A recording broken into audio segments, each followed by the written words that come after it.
ان تکفروا فإن اللہ غنی عنکم، دیکھو اگر تم اللہ کا کفر کرو گے، ناشکری کی زندگی گزارو گے، تو یاد رکھنا اللہ بے پرواہ ہے، اللہ کو کوئی فرق نہیں پڑے گا۔ لیکن اس کا یہ مطلب بھی نہیں ہے کہ اللہ کو نہیں فرق پڑا تو اللہ تعالیٰ چھوڑ دے گا، نہیں۔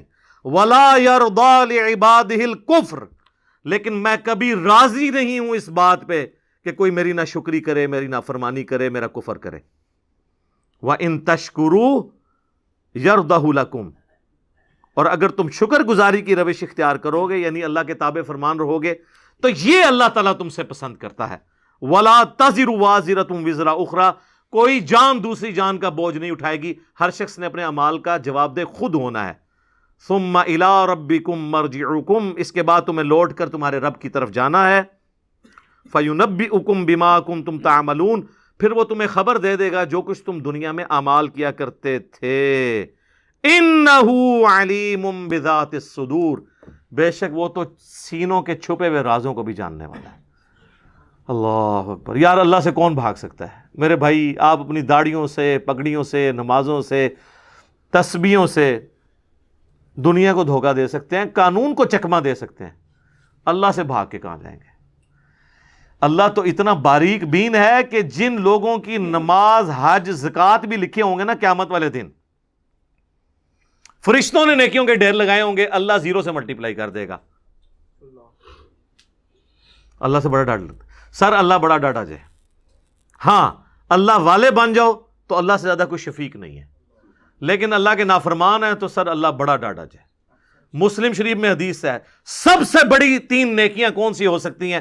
تینوں نیکیوں کے بارے میں نبی علیہ السلام نے کہا کہ یہ کرنے والا بھی جہنم میں چلا جائے گا۔ نمبر 1 آپ نے فرمایا قیامت والے دن اللہ تعالیٰ ایک شہید کو اٹھائے گا اور پوچھے گا میں نے تجھے اتنا کچھ دیا، اچھی صحت دی، تو نے میرے لیے کیا کیا؟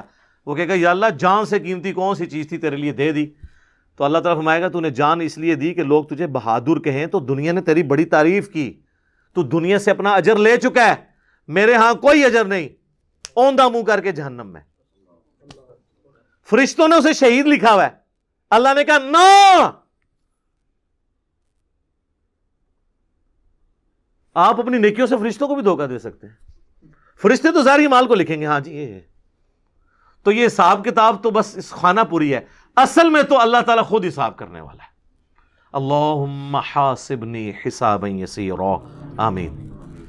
پھر اللہ تعالیٰ ایک سخی کو بلائے گا کہ اتنا مال دیا تھا تو نے کیا کیا؟ وہ کہے گا یا اللہ جو بھی مجھے جگہ ملتی تھی نا کہ یہاں پہ تو نے خرچ کرنے کا کہا، میں نے کوئی جگہ نہیں چھوڑی کہ وہاں پہ خرچ نہ کیا ہو۔ اللہ تعالیٰ فرمائے گا تو نے اس لیے خرچ کیا کہ لوگ تیری تعریف کریں کہ یہ بڑا سخی ہے، تو دنیا میں تیری بڑی تعریف ہوتی تھی، میرے ہاں تیرے لیے کوئی اجر نہیں ہے، اوندھا منہ کر کے جہنم میں۔ پھر قرآن کے قاری کو بلایا جائے گا، اللہ تعالیٰ کہے گا میں نے تجھے قرآن دیا تھا، تو نے میرے لیے کیا کیا؟ کہے گا یا اللہ میں نے اتنے لوگوں کو قرآن سکھایا، قرآن کی تعلیم دی۔ اللہ نے فرمایا یہ اس لیے کہ لوگ تجھے قاری کہیں، تو دنیا میں تیری بڑی تعریف ہوئی، تیرے نام سے پہلے بھی 8 دمیں ہوتی تھی، بعد میں بھی 10 دمیں لگتی تھی، یہ میں اس کی تشریح کر رہا ہوں۔ پھر لوگ کہتے ہیں نہیں دیسی تو لکھے ہی نہیں سی ہوا، دیسی اتنا کوئی نہیں لکھا ہوتا، وہ آپ کڑنا ہوتا ہے بچوں، کیونکہ قرآن پرانا نہیں ہوتا۔ قرآن اگر نبی علیہ السلام کے زمانے میں بات ہو رہی ہے نا سورۃ الانفال میں کہ اپنے جو گھوڑے ہیں وہ جہاد کے لیے تیار رکھو، تو آج گھوڑوں کو ہم میزائل میں اور ایئر کرافٹس کی فارم میں اس کو ترجمے اور تشریح میں بیان کریں گے، ہمیں یہ کوئی گلا نہیں کرے گا یہ قرآن میں گھوڑے لکھا سی تسی یہ کیوں بیان کیتا ہے؟ تو تسی کھوتے نہ بنو، اپنی عقل بھی استعمال کرو، وہ تو ڈاکٹرن ہوتی ہے۔ اللہ تعالیٰ اس کو اوندھا منہ کر کے جہنم میں پھینکے گا۔ سر ان 3 بڑی نیکیوں سے بڑی کو نیکی کسی کو پتا تو مجھے بتا دے، شہادت سے بڑی کوئی نیکی نہیں ہے۔ سب سے قیمتی چیز اللہ کو دے دینا، جان، اللہ کی راہ میں مال لوٹانا، قرآن میں نماز کے ساتھ آلموسٹ ہر جگہ انفاق فی سبیل اللہ کا حکم آیا۔ اور تیسرا قرآن کی تعلیم، وہ تو سر بخاری میں حدیث ہے تم میں سب سے بہتر وہ جو قرآن سیکھے اور سکھائے۔ ان 3 نیکیوں سے بڑی کو نیکی پاسبل نہیں ہے، لیکن 0 سے ملٹیپلائی، کیونکہ اللہ کے لیے نہیں کی۔ مسند احمد میں حدیث ہے جس نے دکھلاوے کے لیے روزہ رکھا اس نے شرک کیا، جس نے دکھلاوے کے لیے نماز پڑھی اس نے شرک کیا، اور جس نے دکھلاوے کے لیے صدقہ کیا اس نے شرک کیا۔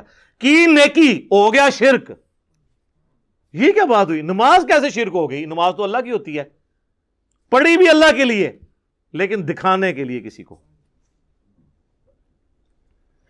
ہمارے ایک ایکس پریزیڈنٹ تھے نا، مجھے ان کی پالیسی سے تو بہت اختلاف ہے، جنرل ضیاء الحق، لیکن ایک مذہبی آدمی تھے.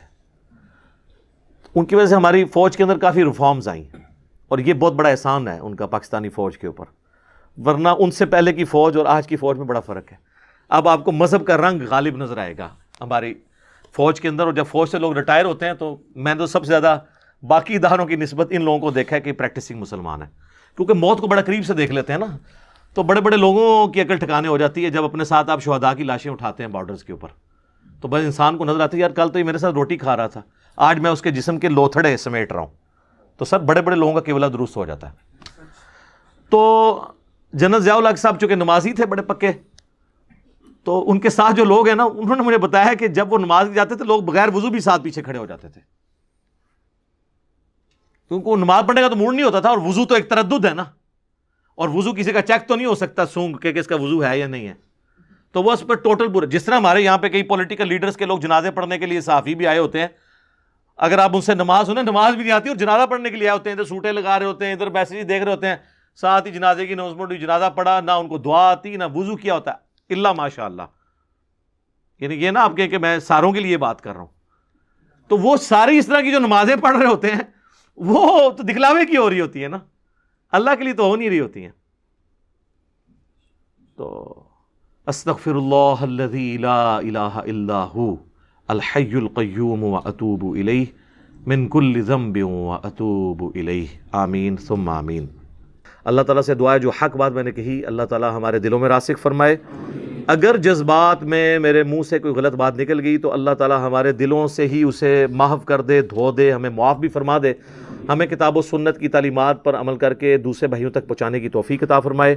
سبحانک اللہم وبحمدک اشہد ان لا الہ الا انت استغفرک واتوب الیک وما علینا الا البلاغ المبین.